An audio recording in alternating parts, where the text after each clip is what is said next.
You know that chap, the one you do a dozen times a day with your card or your phone. It's just second nature now, right? Super quick, super easy. But have you ever wondered what's really going on behind that little beep? Well, it turns out there's this whole complex and kind of privatized system that's changing everything about how we use our money. So let's pull back the curtain a bit and take a look. Okay, so what really happens in that split second between your tap and the word approved popping up? I can tell you it's a lot more than just your money zipping from your account to the shops. We're going to get into the hidden machinery, the costs you never see, and yeah, the really big question: who's actually in control of your wallet these days? So here's what we're going to cover. We'll start with the real price of a single tap, and then we'll break down the stack of hidden fees. We'll look at who's getting locked out of the system entirely. After that, we'll dive into some pretty cool potential solutions. Think public QR codes and maybe even doing your banking at the local post office. And we'll wrap up with a big one. Should you have more of a choice in all this? All right, first up, the price of that tap. Now, a recent submission to a federal inquiry made a pretty bold claim. It said our whole payment system is going through what they called a de facto privatization.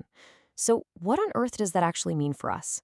Okay, so here's the bottom line. Think about things like water or electricity. We kind of see them as essential public services, right? Well, the argument is that our ability to pay for things, which feels just as essential, is becoming less of a public utility and more of a private service. It's being controlled by just a few massive global card companies and tech giants. And that shift in power, it has some really big consequences for businesses and for all of us, right across Australia. And that brings us right to the next piece of the puzzle, the hidden fee stack. You've probably never even thought about these because as a customer, you don't see them. But for businesses, especially your local cafe or shop, these fees can be a huge, huge burden. Just look at all of these layers. It's kind of crazy. Every single time you tap your card, a small business gets hit with not one, but a whole bunch of fees. You've got the scheme fee going to the global card company. Then there's an interchange fee for the bank that gave you your card. Then, of course, the business's own bank wants a piece of the action. That's the acquirer margin. And to top it all off, they're probably paying rent on the physical machine itself. It all adds up, and it adds up really, really fast. And look, this isn't just some theory. The ACCC, that's the Australian Competition and Consumer Commission, has actually called this out. They've pointed to a serious lack of transparency. Imagine you're a small business owner trying to figure out what you're even being charged for and why the bill seems to creep up every year. It's almost impossible. And this is where the system feels really unfair. A massive supermarket chain, right? They can walk in and say, hey, we process millions of transactions, give us a better deal, and they get one. They can negotiate lower fees. But what about your local coffee shop? They have no bargaining power. They're basically stuck with a take it or leave it price. So what do? They either have to eat that cost themselves, or, you guessed it, they have to put their prices up. So the problem isn't just about hidden fees. It's also about something even more fundamental: access. As everything rushes to digital, we're literally watching the physical banking infrastructure disappear. And for a lot of Australians, especially if you're in a regional town or part of a more vulnerable community, that's a huge problem. I mean, just look at this number, 230. That's how many bank branches shut their doors in a single year, up to June 2024. That pace is just staggering. It means more and more towns and suburbs are being left without any face-to-face banking at all. And this chart here really paints the picture, doesn't it? See the bar for bank branches? Plummeting. But look at the one for Bank at Post outlets, the ones inside Australia Post. It's holding steady. What this tells us is that the local post offices, almost by accident, becoming this incredibly vital piece of our country's financial plumbing. It's a huge deal, whether we've really noticed it or not. You know, all this disappearing access leads to another really scary problem called debanking. It's pretty much what it sounds like. It's when a bank just decides to cut you off. And we're talking about perfectly legal customers or businesses here. Maybe it's for some internal risk reason, maybe it's because you're not profitable enough for them, but whatever the reason, the outcome is devastating. You're suddenly locked out of the entire economy. Okay, so that's a lot of problems. Fees, access, debanking. So what can we do about it? Well, there are some really interesting solutions being proposed. Let's look at the first big one. What if we created a public alternative to the big card companies?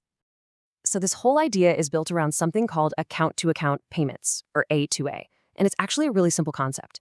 Instead of your payment having to go on this long journey through all those private card networks, racking up fees along the way, what if you could just send money directly from your bank account to theirs, instantly? And here's how it might look in practice. You just scan a QR code, but here's the really clever part. Before you hit pay, your phone would show you the verified name of who you're paying. Think about how many scams that could stop right there. You see the right name, you hit confirm, and boom, it's done. Your card details are never shared, so it's super secure. And because it avoids all those middlemen, it could be way, way cheaper for everybody. All right, that's one idea. The second big proposal goes straight for that access problem we were talking about, and it uses an institution that's already in pretty much every single town and suburb. Yep, Australia Post. The pitch is basically this: create a public, government-owned bank that operates out of the Australia Post network. It wouldn't be fancy, but it would provide the absolute essentials. We're talking a universal low-fee bank account for every Australian, in-person help with things like ID checks, a reliable way to get cash in or out, and this is a big one, it would be a guaranteed place to bank for all those people who've been debanked. It would literally be a financial safety net for the whole country. So, when you put all this together, what does it mean? Well, it really comes down to a fundamental choice. A choice about what we want our payment system to be and who we want it to serve. And hey, with all this talk about digital and QR codes, we can't forget about good old cash. The submission makes a really strong point here. Cash isn't just for people who prefer it. It's a critical backup for everyone. When the internet goes down, when there's a blackout, when a digital system fails, cash still works. It keeps society moving. We need to start treating it as an essential backup for the whole system. And honestly, this quote from the submission just nails it. The committee should treat payments as essential economic infrastructure. That's the key. We have to start thinking about our payment systems in the same way we think about our roads, our water, our power grid, because that's what they are. So, that leaves us with this one final massive question to think about. As we dive deeper and deeper into this digital world, is the ability to pay for stuff just another private service, a product sold to us by a few powerful companies? Or is it a fundamental public right, something that should be accessible, affordable, and guaranteed for every single Australian?